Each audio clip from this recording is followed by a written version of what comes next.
Sa mga unang araw ng Republika ng China, ang pakikipaglaban para sa kapangyarihan sa pagitan ng pamilyang Xia at pamilyang Sheng ay nag-udyok ng matinding labanan. Si Liu Zirun, ang general ng pamilyang Sheng, ay matapang na ipinagtanggol ang Ma Shen, ngunit pagkatapos ng 2 araw at 2 gabi, nang walang dumating na tulong, ang kanyang buong hukbo ay nalipol. Si Zirun, na nasaktan sa pag-aakala na ipinagkanulo siya ng kanyang kasintahan, ay nagpasya na baguhin ang kanyang mukha at talikuran ang kanyang pagkakakilanlan upang bumalik at maghiganti. Ito ang kasintahan ni Liu Zirun, si Zhong Wanruo. Sinasabi ng chismis na mayroong hawak si Wanruo na isang lihim na pagpapadala ng mga armas na sinasabing magiging susi upang manalo sa kaharian. Isang batang komandante na nagngangalang Mu Shaoli ay biglang lumapit at inagaw si Wanruo. Tinatanong kung saan niya itinago ang mga armas. Nang makita na matigas si Wanruo, inutusan ni Shaoli ang kanyang mga tauhan na turuan siya ng leksyon. Galit na naaalala ni Shaoli ang sakit mula sa nakaraan ng siya si Liu Zirun. Binuhat niya si Wanruo sa kama, humingi ng kapatawaran sa mga kaluluwa ng kanyang mga namatay na kasamahan, at hinugot ang kanyang kutsilyo para patayin siya nang biglang tinawag ni Wanruo ang pangalang Zirun. Umiiyak at nagmamakaawa na huwag siyang mamatay. Si Zirun ay sandaling nag-alinlangan, nais maniwala na mayroon siyang sariling dahilan para ipagkanulo siya. Ngunit ang kalupitan ng nakaraang digmaan ay nagtulak sa kanya na itaboy ang isiping ito. Nanumpa siya na pipilitin siyang aminin ang kanyang mga kasalanan, ngunit si Wanruo ay nanatiling walang malay. Inalagaan ni Zirun ang kanyang mga sugat at sa sandaling iyon, nagising si Wanruo. Nahuli ni Shaoli si Wanruo at sinabi niya na hindi siya karapat-dapat kay Liu Zirun at responsable sa pagkamatay ng libu-libong mga sundalo ni Sheng. Biglang dumating ang isang sundalo na nag-ulat na hinahanap siya ng gobernador. Pinayuhan niya si Wanruo na aminin ang kinaroroonan ng mga armas o hindi siya patatawarin ng gobernador. Naalala ni Wanruo na ang pinuno ng pamilyang Sheng, si Sheng Fang, ang nagkanulo kay Zirun. Siya ang nagpakalat ng balita na nais ni Wanruo na magpakasal sa pamilyang Sheng at ipagkanulo ang kanyang kasintahan. Pinilit siya ni Sheng Fang na maging masunurin na manugang ng pamilyang Sheng o papatayin niya ang nanay ni Zirun at ang kanyang sarili. Patuloy na tinanong ni Shaoli si Wanruo at bagaman itinutok niya ang kanyang baril sa kanyang ulo, hindi siya natinag. Inutusan niya ang kanyang mga tauhan. Inihahanda ang kasal para kay Shaoli at Wanruo sa loob ng 3 araw. Ang dalagang si Xia Rubing, na may gusto kay Shaoli, ay sumubok na pigilan siya. Sinasabi na ang pagpapakasal kay Wanruo ay ang tanging paraan upang makuha ang impormasyon tungkol sa mga armas. Para sa dominasyon ng Central China, papayag ang gobernador. Ang mansyon ng komandante ay naghanda para sa kasal. Ngunit patuloy na hinihingi ni Wanruo na umuwi. Binalaan ni Shaoli si Wanruo na aabot sa higit sa 10 buhay ng kanyang pamilya, kaya napilitan si Wanruo na tiisin ito. Nang makita siyang sinasaktan ang sarili, hindi ito matiis ni Shaoli. Pagkatapos ng labanan sa Ma Shen na hawak ng pamilyang Xia, nagbago si Zirun sa pagiging komandante ng pamilyang Xia. Sinabi ng gobernador na si Xia Jun, parating na sa Ma Shen ang binata ng pamilyang Sheng. Ipinaalala niya kay Shaoli na kung hindi niya mapapaamin si Wanruo, patayin na niya ito agad upang hindi mapunta sa iba ang mga armas. Ito si Sheng Shihua, ang binata ng pamilyang Sheng na nagtatago sa loob ng 7 henerasyon. Ngunit pagbaba pa lamang niya sa barko, hinarang na siya ni Mu Shaoli. Binaril ni Shaoli si Shihua, ngunit nakatakas pa rin ito. Pinagalitan ng gobernador si Shaoli dahil sa pagkawala ng pagkakataon at dahil sa nabigong pag-atake, nakatakas si Sheng Shihua pabalik sa kanyang base. Idiniin ni Shaoli na mas gusto niyang kunin ang buhay ni Sheng Shihua kaysa kaninuman. Nagtataka si Xia Rubing kung bakit si Shaoli, na komandante ng Ma Shen,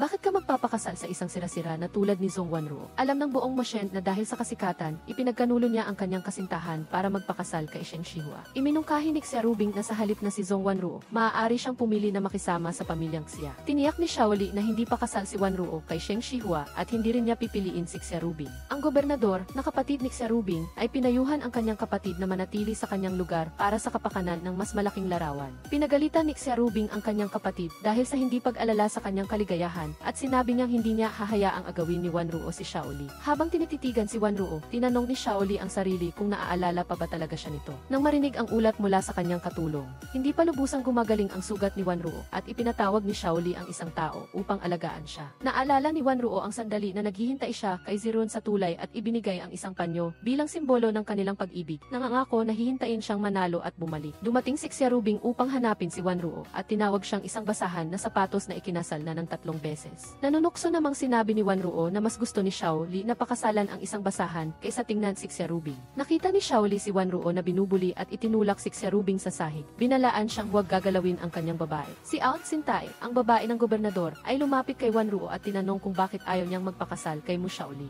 Sa kasalukuyan, ang Ma Shen ay nasa ilalim ng kontrol ng pamilyang Xia, kaya ang pagpapakasal kay Shaoli ay ang tanging paraan para makatakas si Wanruo. Nakita ni Wanruo ang orasan ni Aung Sintai at napagtanto niyang miyembro siya ng pamilya Zhong. Kinuwestiyon ni Xiaoli kung bakit hindi suot ni Wanruo ang wedding dress at iginiit niya na hindi siya magpapakasal kung wala siyang pag-ibig. Sa galit, sa pilitang hinalikan ni Xiaoli si Wanruo, sinasabing hindi siya ang magdedesisyon sa kasal. Marahan niyang hinaplos ang labi niya na nagpaalala kay Wanruo kay Zirun. Pumayag siyang magpakasal sa kondisyon na makauwi muna siya para maghanda para sa kasal. Sa daan pa uwi, napansin ni Wanruo na may maraming matang sumusubaybay sa kanya. Si Liu Zirun's mother ay naghihintay kay Wanruo sa bahay ng pamilya Zhong. Nag-alala siya nang marinig na dinakip ni Xiaoli si Wanruo. Samantala, natanggap ni Sheng Shihua ang balita na pabalik na si Wanruo sa bahay ng pamilya Zhong at nagpasya siyang magdisgis at umalis sa base patungo sa Machen upang hanapin si Wanruo. Nang makita niya itong nakikipagkita sa nanay ni Zirun, itinutok niya ang baril sa nanay ni Liu Zirun. Pinilit si Wanruo na sabihin ang pinagtataguan ng kanyang ama. Sa labas, ang katulong ni Xiaoli na si Adjutant Mo ay pinalibutan ang bahay ng pamilya Zhong kasama ang kanyang mga tauhan. Agad na itinago ni Wanruo si Liu Zirun's mother at si Sheng Shihua sa isang lihim na silid. Sa ngalan ng asawa ng komandante, ipinagbawal ni Wanruo kay Adjutant Mo ang paghahalughog sa bahay ng pamilya Zhong. Bumalik ang katulong upang magulat kay Xiaoli na nakita niyang pumasok si Sheng Shihua sa bahay ng pamilya Zhong, ngunit hindi siya pinayagan ng kanyang asawa na maghalughog. Tinatanong ni Xiaoli si Wanruo at sa pag-aakala na may itinatago si Wanruo, sinabi niya na ang bahay ng pamilyang Zhong ay isang bukas na negosyo at hindi maginhawa para sa paghahalughog. Upang pigilan si Xiaoli, ginamit ni Wanruo ang kanyang ganda. Alam niyang may itinatago si Wanruo at ipinaalala sa kanya ni Xiaoli na ikakasal na siya sa kanya at huwag na siyang gagawa ng anumang nakakahiya o hindi na magiging payapa ang pamilyang Zhong. Nang makita si Xiaoli, pinayuhan siya ni Governor Xiajun na huwag maging pabaya kay Wanruo dahil ang mga armas na hawak niya ay napakahalaga para sa pagpapapanatag ng sitwasyon. Ipinagbili ng gobernador kay Aunt Sintai na bantayan si Wanruo sa araw ng kasal at tiyakin na magiging maayos ang pagpasok niya sa silid kasal. Nang makita si Wanruo, pinayuhan siya ni Aunt Sintai na umalis sa mansyon ng komandante. Ngunit,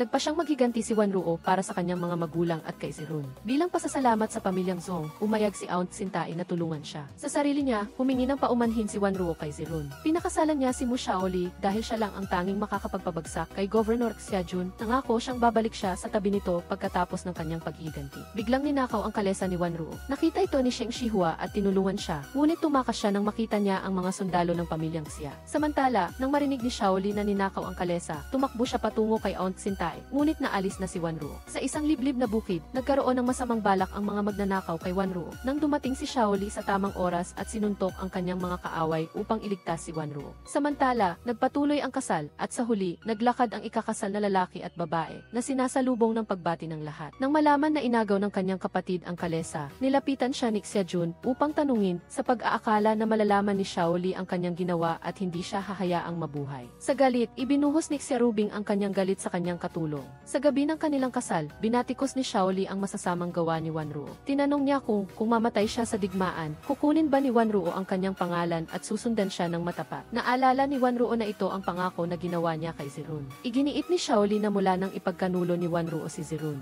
wala na siyang karapatan na isipin pa siya. Pagkatapos makausap si Major General Xiajun, nakita niya ang damdamin ni Xiaoli para sa nobya, kaya tumakbo siya upang iligtas si Wanruo na parang bayani na nagliligtas sa isang dilag. Nagpaliwanag si Xiaoli na sa tingin niya, ang mga magnanakaw ng karwahe ay gustong targetin ang mga armas ng admiral. Masaya ang admiral sa labas, ngunit sa katunayan ay nag-iingat siya kay Xiaoli. Nang marinig niya mula sa alipin na babae ang tungkol sa lihim na kahon ni Xiaoli, lihim na binuksan ito ni Wanruo at nagulat siya nang makita na ang laman nito ay ang panyong ibinigay niya kay Zirun. Nang makita si Xiaoli, mabilis niya itong itinago. Nagpahayag si Wanruo ng pagnanais na makilala ang mga kamag-anak ng kanyang asawa. Sinabi ni Xiaoli na wala siyang mga magulang na nagpataas pa ng pagdududa ni Wanruo tungkol sa kanyang pagkakakilanlan. Nang bumalik si Xiaoli sa kanyang silid, natuklasan niya na bukas ang kahon. Alam niyang nakita ni Wanruo ang asul na panyo at nagsimula na siyang pagdudahan. Inutusan ni Xiaoli si Adjutant Mo na bantayan ang bawat galaw ni Wanruo. Lihim siyang umasa na hindi siya traidor ni Wanruo. Dinala ni Xiaoli si Wanruo upang bisitahin si Aunt Sintai at makipagkita sa admiral. Nagtaka si Wanruo kung alam ng admiral na nagmamay-ari ng Mucheng kung sino ang dumukot sa kanya. Nagbiro si Xiarubing na isang kamay ay hindi makakapagpalakpak at na maraming tao ang gustong dukutin ang isang babaeng mang-aakit tulad ni Wanruo. Sinampal ni Wanruo si Xiarubing. Binalaan ng admiral si Wanruo na huwag mananakit sa sinuman sa pamilya Xia ng walang dahilan. Sinabi ni Wanruo na gusto lang niyang patunayan. Ang isang kamay ay maaari pa ring pumalakpak. Sinabi ni Xiaoli kay Wanruo na hanapin si Aunt Sintai. Nag-alala ang admiral na mahirap tukuyin ang intensyon ni Xiaoli. Samantala, binisita ni Wanruo si Aunt Sintai at sinabi sa kanya na si Xiarubing ang nasa likod ng pagdukot. Naniniwala si Aunt Sintai na poprotektahan ni Xiaoli si Wanruo. Dahil alam ni Wanruo na malapit si Aunt Sintai sa admiral, tinanong niya ang tungkol sa pinagmulan ni Xiaoli. Alam lang ni Aunt Sintai na si Xiaoli ay walang mga magulang at sumali sa hukbo noong bata pa siya. Matapos niyang iligtas ang buhay ng admiral admiral sa larangan ng digmaan, pinanatili siya ni Xiajun sa kanyang tabi. Matapos makita kung gaano kaalala si Xiaoli sa pagliligtas kay Wanruo, sigurado si Aung Sintai na may damdamin si Xiaoli kay Wanruo.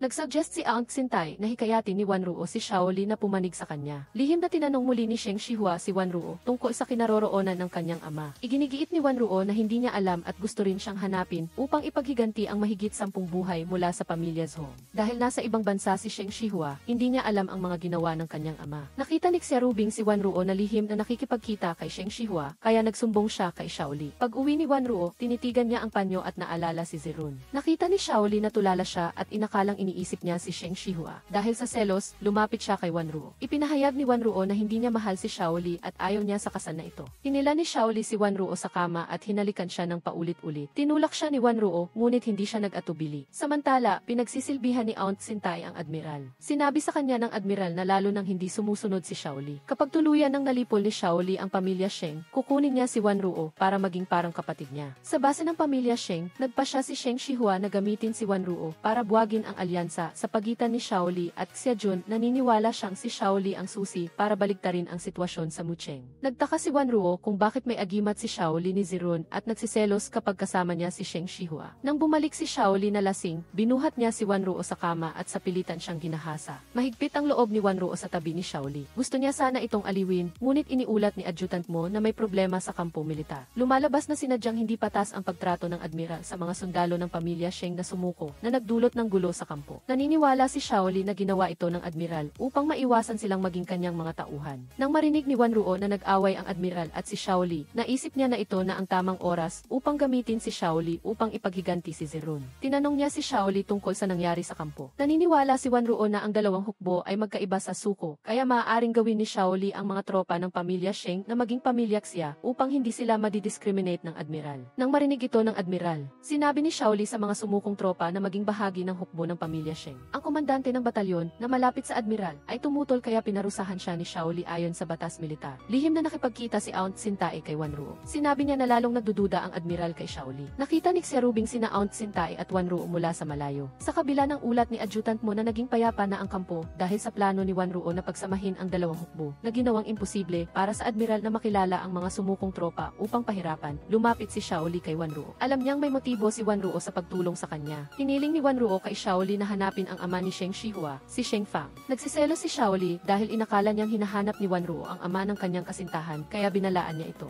Huwag mo siyang isipin kahit saglit. Ikaw ay akin at magpakailanman, ikaw ay akin lamang. Lihim na pumasok si Xiaoli sa lihim na seksyon 7. Lumalabas na itinago niya si Sheng Fang doon. Tinanong niya si Sheng Fang tungkol sa relasyon ng pamilya Sheng kay Wanruo. Ipinilit pa rin ni Sheng Fang na si Wanruo ang magiging manugang ng pamilya Sheng. Nagtaka si Xiaoli kung bakit gusto siyang hanapin ni Wanruo. Marahil ay dahil sa mga armas na nasa kamay niya. Binalaan ni Sheng Fang si Xiaoli na huwag magpaloko kay Wanruo. Sinabi niya na trinaidor pa nga niya ang sarili niyang nobya. Pinahirapan ni Xiaoli si Sheng Fang. Alam niyang hindi si Wanruo ang nagdesisyon na hindi magpadala ng reinforcement upang iligtas si Zirun. Ibinunyag ni Sheng Fang. Inireport ni Wanruo kay Sheng Fang na nakipagsabuatan si Zirun sa pamilya Xia, kaya tinalikuran niya si Zirun. Nang makita na matapang pa rin si Sheng Fang, sinabi ni Xiaoli na ang kanyang anak ay bumalik na mula sa ibang bansa at nagtayo ng kampo sa labas ng Mucheng. Hanggat palibutan niya ang lugar, hindi na makikita ang mga buto ni Sheng Shihua. Gusto ni Xiaoli na malaman kung ano ang galit ni Wanruo kay Sheng Fang. Inamin ni Sheng Fang na siya ang nagpadala ng mga tauhan para patayin ang pamilya Zhou. Ngunit nang dumating ang mga mamamatay tao, wala na ang mahigit 10 miyembro ng pamilya Zhou. Samantala, sinabi ni Xiarubing sa kanyang kuya na lihim na nakipagkita si Aung Sintai kay Wanruo. Nang magkasama na sila sa kama kinagabihan, bigla siyang naglabas ng kutsilyo at sinaksak ang kanyang kasintahan. Kinabukasan, nakita niya si Xiaoli. Sinisi ni Xiajun si Xiaoli dahil sa pagpaparusa kay Battalion Commander Zhao nang hindi isinasaalang-alang ang kanyang damdamin. Naniniwala si Xiaoli na si Zhao ay walang kakayahan, hindi niya nalutas ang isyu ng pagsuko ng hukbo sa loob ng isang buwan. Ito ay nakahahadlang lamang sa pagkuha ng admiral sa Central China. Nang makita ang pagsasaalang-alang ni Xiaoli sa mas malaking larawan, binalaan siya ng admiral na huwag magkagusto kay Wanruo. Iminungkahi niyang ipakasal ang kanyang kapatid kay Xiaoli. Tumanggi si Xiaoli dahil hindi niya kayang gawing asawa si Xiarubing. Kinuwestiyon ni Xiajun si Xiaoli kung hindi ba ba niya kayang gawing asawa si Rubing o ayaw niyang malungkot si Wanruo. Nang marinig si Xiaoli na nagsasabi na si Wanruo ay hindi maihahambing kay Xia Rubing, napagpasyahan ng admiral ang kasal. Nag-alala si Wanruo dahil hindi niya nakita si Aunt Sintai. Pumasok si Xiaoli at pinasalamatan siya para sa isyu sa kampo. Hiniling ni Wanruo na isaalang-alang niya ang kanyang kahilingan. Nilinaw ni Wanruo na hinahanap niya si Sheng Fang upang tanungin siya tungkol sa pagkamatay ng pamilya Zhong. Pumayag si Xiaoli na tulungan siyang hanapin si Sheng Fang. Sinabi niya na nais siyang ipakasal ni Xia Jun sa kanyang kapatid at wala siyang dahilan upang tumanggi. Umalis si Wanruo na nadidismaya. Inulit-ulit niya sa sarili na kailangan niyang ipaghiganti ang pamilya Zhong at si Zirun sa lalong madaling panahon. Matapos makapaghiganti, handa na siyang sumunod kay Zirun tulad ng napagkasunduan. Iniulat ni Adjutant Mo kay Xiaoli na handa na ang kasal kinabukasan. Inutusan ni Xiaoli si Adjutant Mo na bantayan ang ruta ng pagkuha ng nobya. Personal niyang susunduin si Xia Rubing. Naniniwala si Xiaoli na pinapakasal ni Xia Jun ang kanyang kapatid sa kanya upang paghiwalayin sila ni Wanruo. Natatakot siyang lihim na ibibigay ni Wanruo ang mga armas kay Xiaoli. Para mapanatiling ligtas si Wanruo, kailangan niyang mas pagtuunan ng pansin si Xia Rubing. Ipinakasal ang kanyang kapatid kay Xiaoli. Sinabihan ni Xia Jun si Rubing na bigyang pansin ang mga lihim na silid sa loob ng mansyon ni Xiaoli. Hanggat nakatayo pa ang pamilya Xia, hindi maaaring baliwalain ni Xiaoli si Xia Rubing. Samantala, pinalitan ng alipin na babae ang mga bedsheet ni Wanruo dahil sinabi ni Xiaoli na huwag gawing pareho ang kulay ng kwarto ni Wanruo at ang kulay ng nobya na si Xia Rubing. Masayang inakbayan ni Xia Rubing ang nobyo habang papunta sa altar. Inialay niya ang tsaa sa kanyang kuya. Sinadyang buhusan ni Xia Rubing si Wanruo ng tsaa. Sinisi ni Xiaoli si Wanruo sa pagiging mapanlinlang at sa pagtatangka na sirain ang kasal niya kay Xia Rubing. Sinubukan ni Wanruo na ipaliwanag ngunit pinutol siya ni Xiaoli. Sa gabi ng kanilang kasal, uminom si Xiaoli ng alak kasama ang kanyang bagong kasal.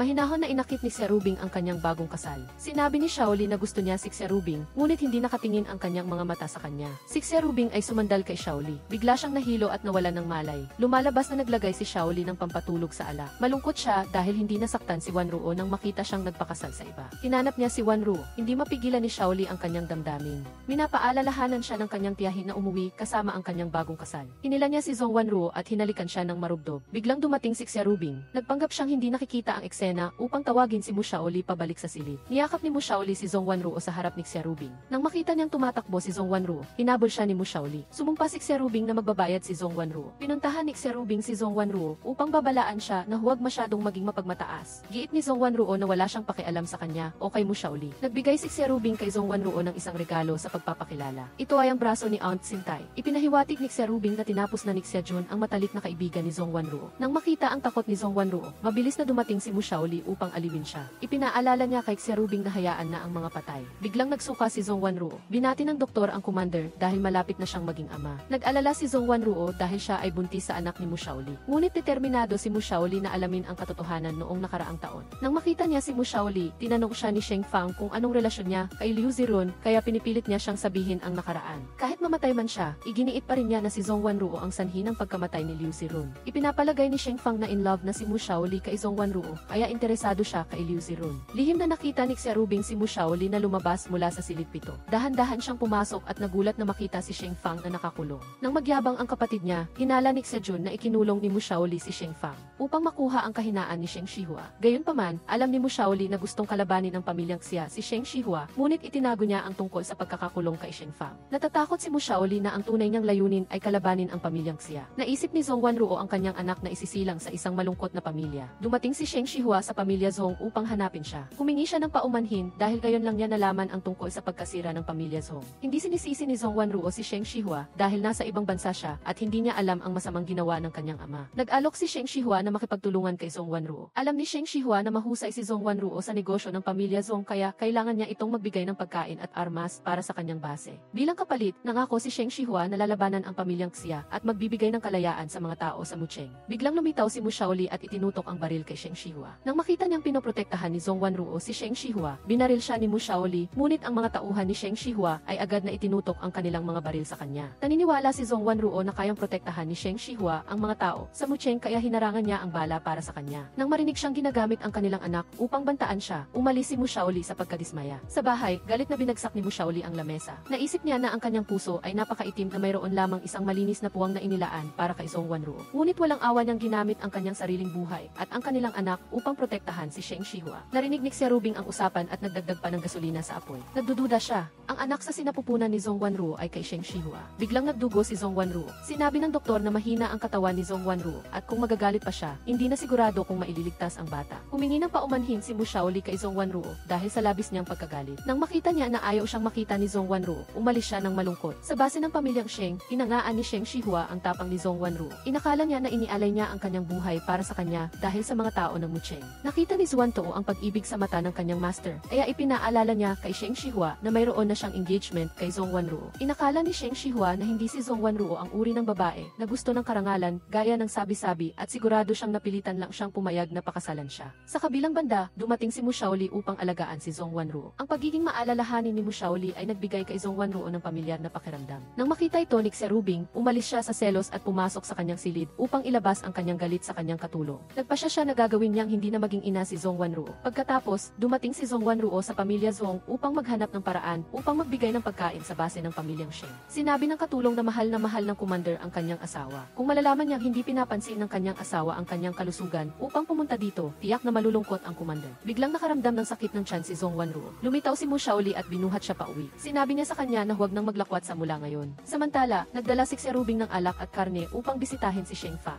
Sinabi niya na ang kanyang anak ay pumasok sa mansyon ng commander, ngunit sa halip na iligtas ang kanyang ama, pumunta si Sheng Shihua upang hanapin si Zhong Wanruo na ikinagalit ni Mu Shaoli. Hindi naniniwala si Sheng Fang na in love si Sheng Shihua kay Zhong Wanruo. Ibinunyag ni Xerubing na kasal na si Zhong Wanruo at buntis sa anak ni Mu Shaoli. Nang makita ang susi na iniwan ni Xerubing, nagpasya si Sheng Fang na hindi niya hahayaan si Zhong Wanruo na saktan si Sheng Shihua. Tumakas si Sheng Fang mula sa silid pito at nakita si Zhong Wanruo. Nagmamadali siyang lumapit upang kunin siya. Ipinahayag ni Sheng Fang na hindi siya ang pumatay sa pamilya Zhong. Nang makita na nasa panganib si Zhong Wanruo, nagmamadaling kinuha ni Mu Shaoli ang kanyang baril at pinatay si Sheng Fang. Mabilis niyang niyakap si Zhong Wanruo, ngunit siya ay dumudugo ng husto. Pagdating sa mansyon ng commander, nagtaka si Xia kun bakit biglang sumugod sa mansyon ang isang Sheng Fang na biglang nawala. Inakala ni Mu Shaoli na naghihiganti siya dahil tinalo niya ang pangunahing puwersa ng pamilyang Sheng. Sinisi ni Xia ang mga walang kwentang gwardya sa mansyon ng commander dahil hinayaan si Sheng Fang na makalusot. Nagpasya siyang magpadala ng mga tao upang protektahan ang kaligtasan ng mansyon. Alam ni Mu Shaoli na nais siyang ikulong ng gobernador, kaya sinabi niya kay adjutant mo na magpanggap sa harap ng mga bagong gwardya. Sa kabilang banda, narinig ni Sheng Shihua ang balita na pumasok ang kanyang ama sa mansyon ng commander upang patayin si Zhong Wanruo at binaril siya hanggang mamatay sa lugar at isinabit ang kanyang katawan sa pader ng lungsod. Sumumpa si Sheng Shihua na hindi niya patatawarin si Mu Shaoli. Sa mansyon ng commander, sinabi ng doktor na ang pagkalaglag ay nagdulot ng malubhang epekto kay Zhong Wanruo at baka mahirapan na siyang mabuntis muli. Naisip ni Mu Shaoli na nagiging mas kahina-hinala si Xia sa kanya. Magiging mas delikado para kay Zhong Wanruo na manatili sa tabi niya. Ginamit ni Mu Shaoli ang epekto ng alak upang paalisin si Zhong Wanruo sa mansyon. Naintindihan ni Zhong Wanruo ang sakit ni Mu Shaoli sa pagkawala ng kanilang anak. Inisip niya na sakim si Zhong Wanruo at isinantabi ang kanyang dignidad upang manatili sa kanya. Igiit ni Mu Shaoli na hindi niya gusto si Zhong Wanruo at sa kanyang paningin, mas mababa pa siya sa aso. Kinuha niya lang siya upang lokohin si Sheng Shihua. Nagalit si Zhong Wanruo, ngunit hindi niya kayang saktan si Mu Shaoli. Sa kanyang sakit, lihim siyang humingi ng paumanhin kay Zhong Wanruo habang pinapanood siyang umalis. Tatanggapin ni Mu Shaoli na bigyan ng kalayaan ang isang taong kinamumuhian at lihim na mahal niya. Nagalak si Xerubing nang marinig niya ang balita na pinalaya si Zhong Wanruo sa mansyon. Ipinahayag niya na siya na ang magiging lady ng mansyon ng commander. Samantala, hindi makalma si Sheng Shihua sa pagkamatay ng kanyang ama. Naalala niya bago siya umalis patungong ibang bansa, sinabihan siya ng kanyang ama na pakasalan si Zhong Wanruo. Alam ni Sheng Shihua na siya ang fiancé ni Liu Zirun, kaya agad siyang tumanggi. Sinisi niya ang kanyang ama na isinakripisyo ang kaligayahan ng kanyang anak para sa kayamanan ng pamilyang Zhong. Nangako si Sheng Fang na pagkatapos pakasalan ni Sheng Shihua si Zhong Wanruo, ibibigay niya ang anumang gusto niya. Gayunpaman, gusto pa rin ni Sheng Shihua na maglakbay sa sarili niyang landas at hindi sundin ang mga plano ng kanyang ama. Dumating si Zhong Wanruo sa kampo ng militar upang hanapin si Sheng Shihua. Alam niya na nais niyang nakawin ang katawan ng kanyang ama, kaya dali-dali siyang tumakbo upang pigilan siya. Naisip ni Zhong Wanruo na isang bitag iyon ni Mu Shaoli para mahulog si Sheng Shihua. Kahit kinamumuhian niya si Sheng Fang, hindi niya ilalabas ang kanyang galit sa kanyang bangkay. Inamin ni Zhong Wanruo na sinuong niya ang panganib na iligtas si Sheng Shihua sa harap ng baril ni Mu Shaoli noong nakaraang pagkakataon dahil sa pag-aalala para sa mga tao ng Mucheng sa ilalim ng pamamahala ni Xia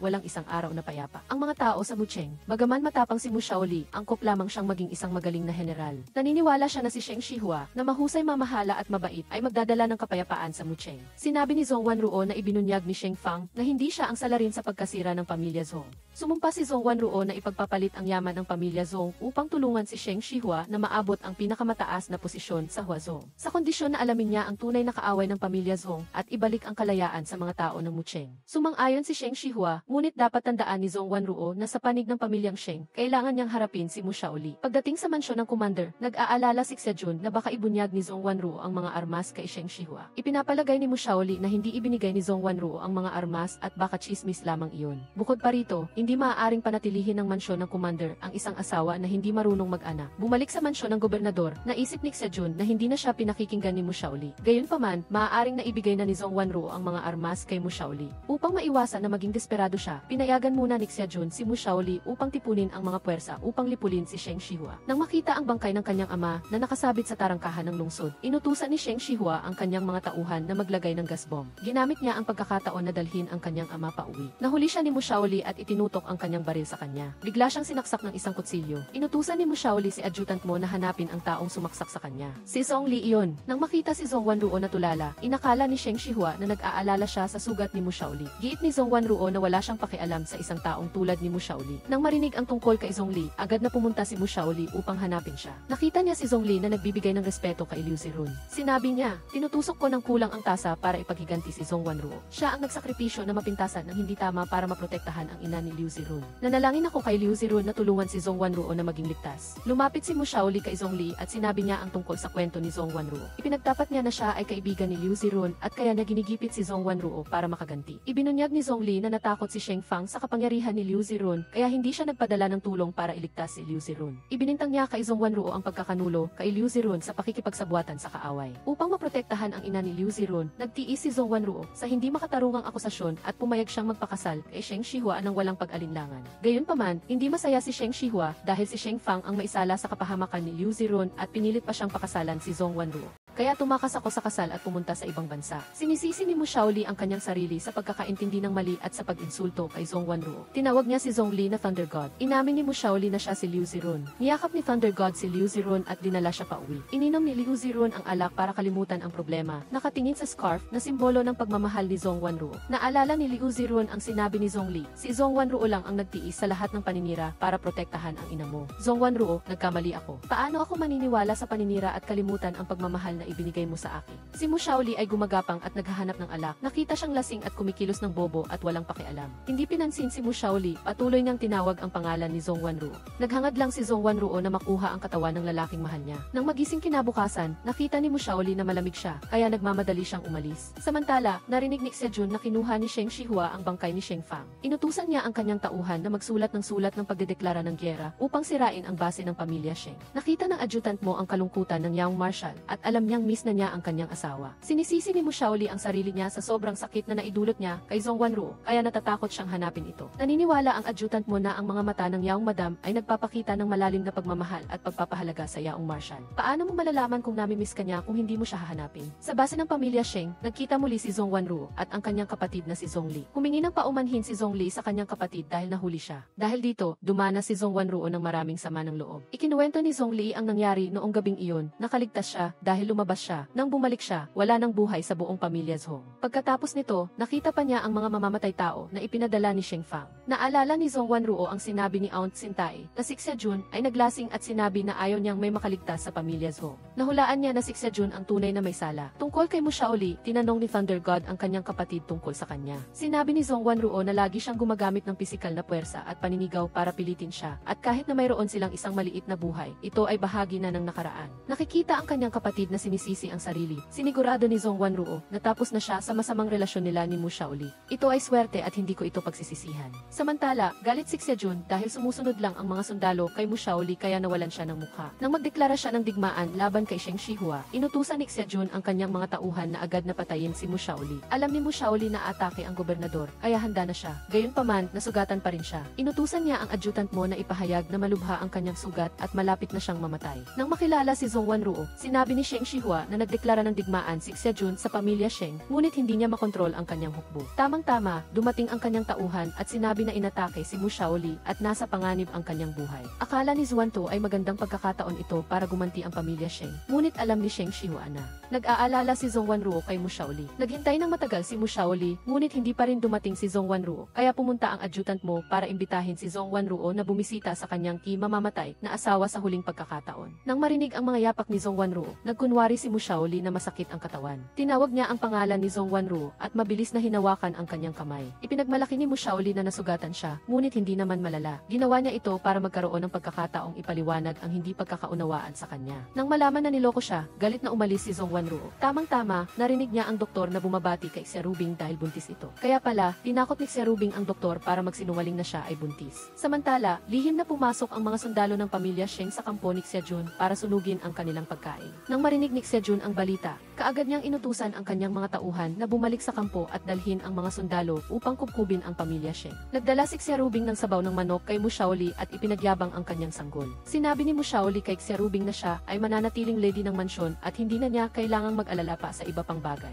Ibinunyag ni Xia Rubing na si Zhong Wanruo ay nasa kampo ng pamilya Sheng. Ang babaeng matagal na niyang hinahanap ay araw-araw na nasa tabi ni Sheng Shihua. Nang makita si Zhong Wanruo, sinabi ni Sheng Shihua na ang hukbo ni Xia Jun ay walang Mu Shaoli kaya parang ahas na pinutol ang ulo nito. Ang pag-atake kagabi ay nagdulot ng malaking pinsala sa pamilya Xia. Tinanong ni Sheng Shihua si Zhong Wanruo kung tinutulungan siya nito dahil tinanggap niya ang pakikipaglaban kay Mu Shaoli o dahil lang sa galit siya sa kanya. Idineklara ni Zhong Wanruo na hindi niya mapapatawad ang mga insulto ni Mu Shaoli. Bukod pa rito, tinutulungan niya si Sheng Shihua para ipaghiganti si Liu Zirun. Nagtaka si Sheng Shihua kung tatanggapin siya ni Zhong Wanruo, tulad ni Mu Shaoli kung hindi siya tumakas at pinakasalan niya si Zhong Wanruo. Nang makitang hindi alintana ni Liu Zirun ang panganib at pumunta sa kampo ng pamilya Zhong para hanapin si Zhong Wanruo, agad siyang pinalayas ni Zhong Li. Narinig ni Zhong Wanruo na tinawag ng kanyang kapatid si Mu Shaoli na Liu Zirun. Nang makita siyang buksan ang pinto at pumasok, inamin ni Mu Shaoli na siya si Liu Zirun. Sinampal ni Zhong Wanruo si Liu Zirun. Naisip niyang nakakatawa na sinisikap niyang ipaghiganti si Liu Zirun, samantalang ginagawa lang nitong lokohin at saktan siya araw-araw. Naalala kita, umasa ako sa pag-alala ko sa iyo para magpatuloy. Hinihintay ko lang na makaganti ako para mapuntahan ka. Sa tuwing lumalapit sa akin si Mu Shaoli, gusto kong mamatay sa dami ng sakit. Ngayon, sinasabi mo sa akin na ikaw si Liu Zirun. Mas hindi ba mapagkakatiwalaan ang pag-ibig na ibinigay ko sa iyo kaysa sa walang basehan na chismis? Sinabi ni Liu Zirun na nang makita niyang namatay ang libu-libong mga kapatid niya sa harap niya, hindi niya maiwasang magduda sa kanya. Sabi ni Zhong Wanruo na kahit napatayin siya ni Liu Zirun, maniniwala pa rin siyang napilitan lang siyang gawin ito. Hindi siya magdududa sa lalaking mahal niya. Si Zhong Wanruo ay galit pa rin at sumusuka ng dugo, ngunit ayaw niyang makita ang lalaking mahal niya higit pa sa kanyang buhay. Narinig na ni Sheng Shihua ang sinabi ni Zhong Li na si Mu Shaoli ay si Liu Zirun. Sinabi ni Zhong Wanruo na kahit na hindi ito dahil sa Liu Zirun.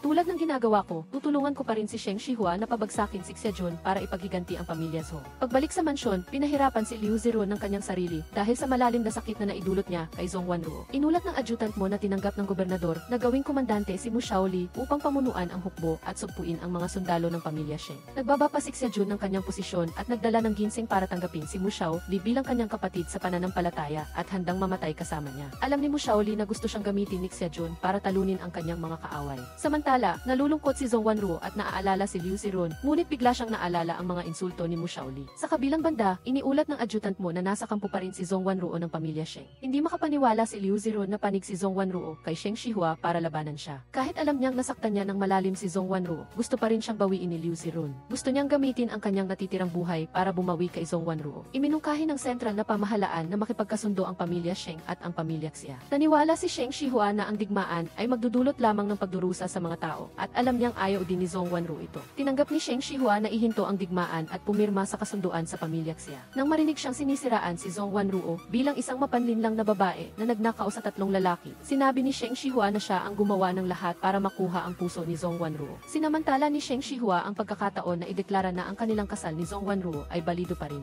Kaya ang kasal niya kay Mu Shaoli ay hindi legal. Si Zhong Wanruo ay palaging ang asawang pinakasalan ni Sheng Shihua sa isang disenteng kasal. Galit na dinurog ni Liu Zirun ang baso ng alak at umalis. Sinabi ni Sheng Shihua na hindi niya alam na pinalampas niya ang isang mabuting babae na tulad ni Zhong Wanruo. Umaasa si Sheng Shihua na huwag siyang tanggihan kaagad ni Zhong Wanruo upang magkaroon siya ng pagkakataong hintayin siya. Nagtanong si Liu Zirun ng pagkakataong makipag-usap kay Zhong Wanruo. Inilabas niya ang scarf na ibinigay niya sa kanya. Sinabi ni Zhong Wanruo na ang lahat ng mga pangako ay mailimitasyon sa oras at pumayag lang siya dahil mahal niya pa siya. ang scarf ay madumi na. Nalungkot si Liu Zirun at patuloy na niyuyuko ang scarf hanggang sa magdugo. Habang kumakain, pinayuhan ni Sheng Shihua ang lahat na maging mapagbantay dahil naniniwala siyang ang kasunduan sa kapayapaan ay pansamantalang pagpapaliban lang ni Xiajun. Sinuri ni Zhong Wanruo na ang pamamahala ni Xiajun sa Mu City ay batay sa 3 punto: talento, sundalo at mamamayan. Ang pamilya Sheng ay dapat makipagkumpetensya sa pamilya Xia sa 3 puntong ito. Tungkol sa talento, tutulungan ng pamilya Zhong ang pamilya Sheng na magbukas ng mga trading point. Tulad ng para sa mga sundalo at mamamayan, kailangang magkaroon si Sheng Shihua ng pangmatagalang plano. Inulat ng adjutant mo kay Mu Shaoli na ang kanyang asawa ay naging bagong mayaman sa lungsod kasama si Sheng Shihua kamakailan. Inutusan ni Liu Zirun ang adjutant mo na dalhin ang kanyang mga sundalo upang sunugin ang imbakan ng pagkain ng pamilya Sheng.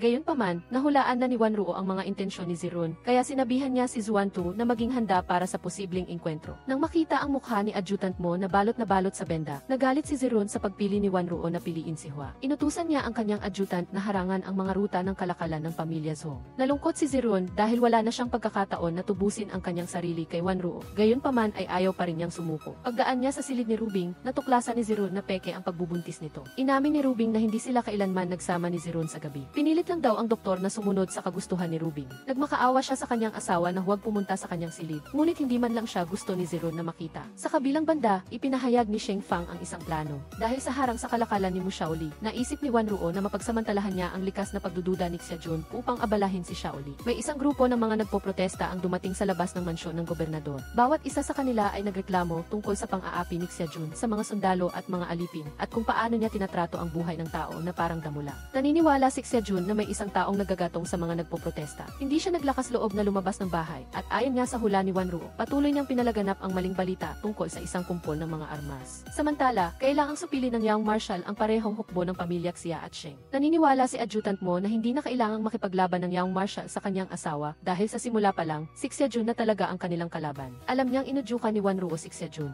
Inutusan ng Young Marshal si adjutant mo na bantayan si Rubing upang hindi magawa ni Xiajun na gumanti. Nakita ni Rubing na pareho sila ni Shaoli, na parehong nagmamakaawa para sa pagmamahal. Naisip niya na dapat hayaan ni Shaoli si Sheng Fang na patayin si Wanruo. Nagtaka si Shaoli kung paano nakatakas si Sheng Fang sa secret chamber. Inamin ni Rubing na siya ang nagpakawala kay Sheng Fang. Ipinagmalaki pa niya kung paano nakuha ni Wanruo ang kanyang atensyon upang saktan ang anak ni Sheng Fang. Nagalit si Shaoli at pinilit si Rubing na bayaran ang buhay ng anak nila ni Wanruo. Naniniwala si Rubing na si Shaoli ang nagtulak sa kanya sa ganitong kalagayan. Naghihirap si Shaoli dahil sa sakit na idinulot niya kay Wanruo. Samantala, naririnig ni Xiajun.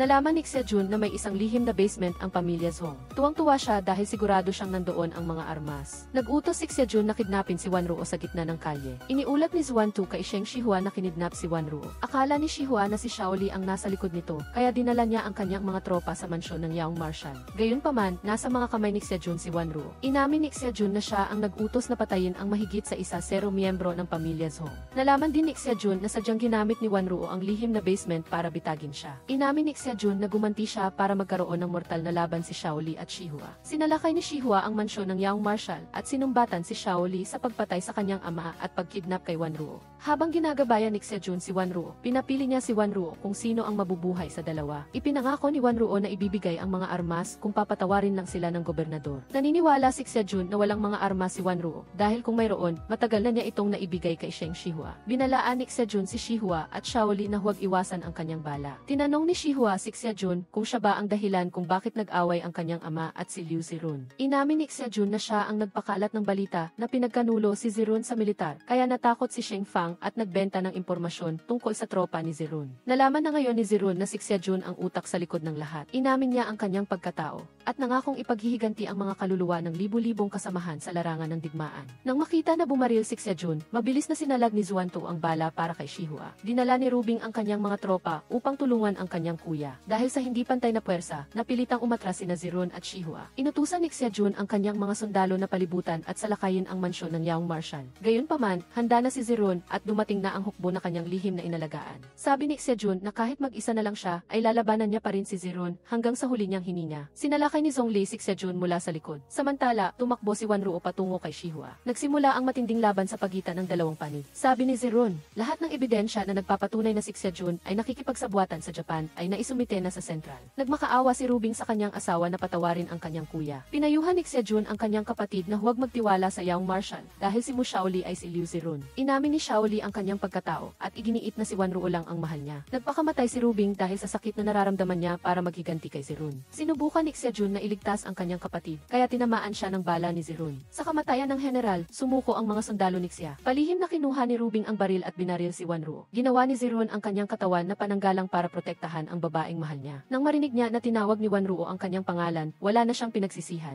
Humingi siya ng tawad sa hindi niya maibabalik na sakit na naidulot niya kay Wanruo. Inaasahan niyang ang pangalang Mu Shaoli ay hindi kailanman nag-exist sa iyong buhay. Nilinis ko ang ating panyo ng pag-ibig, Wanruo. Pumayag si Wanruo na patawarin si Zirun, ngunit wala na siyang magagawa kundi ang tawagin lang ang pangalan nito. Isang linggo matapos ang pagkamatay ni Mu Shaoli, naaalala ni Wanruo ang sandali ng maging mag-asawa sila. Pagpasok niya sa silid ng kanilang kasal, biglang naaalala ni Wanruo ang puwersa, pag-aalinlangan at galit. Nag-iisa siyang naglakad sa silid na walang Shaoli. Nang makita si Wanruo, nagtanong si Shihua kung masaya ba siya sa kanya ngayon kung tinanggap lang niya ang mga gusto ng kanyang ama. Gayunpaman, walang kung sakali sa buhay. Naniniwala si Wanruo na aalagaan ni Shihua ang mga tao ng Mu City. Nakaupo sa karwahe. Nakita ni Wanruo si Rubing na nagnanakaw ng tinapay. Naging baliw na siya at nakatanggap ng nararapat na parusa. 3 taon ang lumipas, nagbigay ng mga klase si Wanruo tungkol sa digmaan sa mga eskola. Nagulat siya nang makilala niya ang isang estudyante na kamukhang-kamukha ni Mu Shaoli. Pagkalipas ng 3 taon, sa wakas ay nakita na ni Wanruo ang taong pinakamamahal niya. Mag-iwan ng komento at i-click ang subscribe sa ibaba para manood ng higit pang mga pelikula.